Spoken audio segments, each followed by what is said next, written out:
Child care.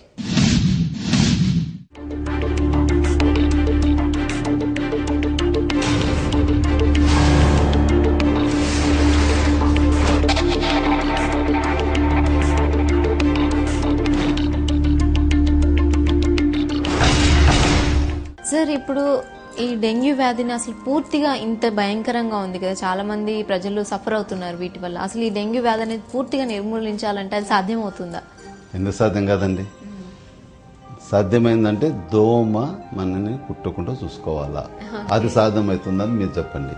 దోమ కుట్టకుండా చూసుకోవాలంటే ఇంట్లోకి వెళ్ళి బయటికి వెళ్లకుండా చూడాలా, అది సాధ్యమవుతుందా? కాదు. కాబట్టి దోమల నిర్మూలన చాలా ఇంపార్టెంట్. ఇంట్లో ఉన్నప్పుడు మనం ఓపెన్ ఏరియాలో పడుకోవద్దు, నీళ్లు ఓపెన్గా పెట్టుకోకూడదు, తర్వాత ఫుల్ కవర్ చేసుకోవాలా పడుకునేటప్పుడు. లేదంటే దోమ తెరలు, coils, creams, mosquito coils, mosquito creams, mosquito nets, తర్వాత వాటర్ ప్రిజర్వేషన్ ఉండొద్దు, తర్వాత ఫుల్ కవర్ చేసుకోవాలి. ఇంట్లో పడుకున్నప్పుడు దోమలని మనం రక్షించుకోవచ్చు. కానీ బయటికి పోయినప్పుడు అంటే ఓవర్ పాపులేషన్ ఉన్న కాడ, ఎక్కువ మంది జనాలు ఉన్న కాడ పోకూడదు, లేదా మురికి నీళ్ళు ఉన్న కాడ అంతకన్నా పోకూడదు, లేదా మనం కవర్ చేసుకొని దోమలకు అంటే ఫుల్ కవర్ చేసుకున్నప్పుడు ముఖం మీద కూడా కరిచే అవకాశాలు ఉంటాయి, కానీ చాలా తక్కువ. కాబట్టి ఎక్కువ కరిచేది లిమ్స్, కాళ్లకు ఎక్కువ కరుస్తుంటాయి. కాబట్టి ఫుల్ పాయింట్ షర్ట్ వేసుకొని కవర్ చేసుకున్నప్పుడు వీ కెన్ కవర్ది ఇది. అలాగే మనకు దోమల నిర్మూలన గురించి నియరెస్ట్ సిటీలో కానీ టౌన్స్లో కానీ డీడీటీ స్ప్రే, పొల్యూథన్ ఫాగీస్ అంటే ఫాగి అని పొగదు కొడుతుంటారు అవి. తర్వాత మురికి నీళ్లు నిల్వ లేకుండా చూసుకోవటం, అంటే పరిశుభ్రత, పరిసరాల పరిశుభ్రత చాలా ఇంపార్టెంట్.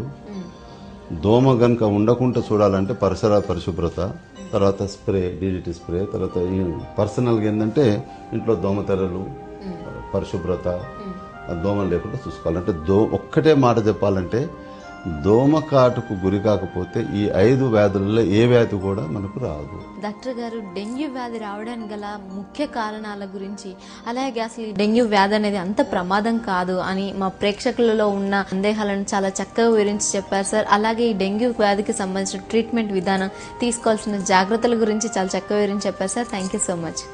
డెంగ్యూ వ్యాధి లక్షణాలు: ఏ కారణం లేకుండా అత్యధికంగా జ్వరం రావడం, జ్వరం 103 నుంచి 105 డిగ్రీ ఫారెన్ హీట్ ఉండడం, తీవ్రమైన కడుపు నొప్పి, చర్మంపై దద్దుర్లు రావడం, చర్మంపై ఎర్రటి మచ్చలు, దంతాల చిగుల నుంచి రక్తం రావడం, శరీరం చల్లబడటం, చెమట పట్టడం లాంటివన్నీ డెంగ్యూ లక్షణాలు.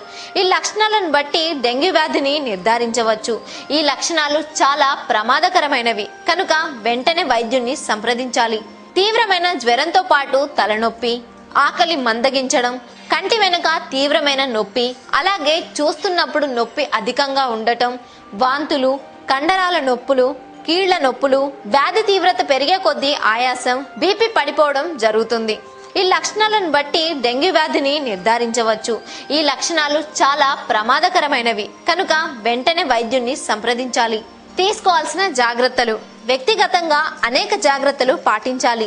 ఇంటి ఆవరణం శుభ్రంగా ఉండేలా చూసుకోవాలి. దోమలు లేకుండా జాగ్రత్త వహించాలి. చుట్టుప్రక్క ప్రదేశాల్లో నీరు నిల్వ ఉండకుండా చూసుకోవాలి. వైద్యం: డెంగ్యూ వ్యాధి వచ్చిందని ఎలాంటి ఆందోళన చెందాల్సిన అవసరం లేదు. అయితే వ్యాధి లక్షణాలు కనిపించిన వెంటనే అశ్రద్ధ చేయకుండా వెంటనే వైద్యుని సంప్రదించాలి. వైద్యుని సలహా మేరకు ఆరోగ్య విషయంలో తగిన జాగ్రత్తలు పాటిస్తే వ్యాధి పూర్తిగా నయమవుతుంది. చూసారు కదండి, డేంజర్ డెంగ్యూ గురించి డాక్టర్ గారు చెప్పిన విషయాలు తెలుసుకున్నారు కదా. డాక్టర్ గారు చెప్పిన సలహాలు, సూచనలు పాటిస్తూ పూర్తి అవగాహనతో డెంగ్యూ బారి నుంచి తప్పించుకుంటారని ఆశిస్తున్నాం. ఇదండి ఇవాల్టి మన చైల్డ్ కేర్. మరిన్ని వివరాలతో మళ్ళీ కలుద్దాం. అంతవరకు చూస్తూనే ఉండండి TV7, మంచి ఆరోగ్యం కోసం.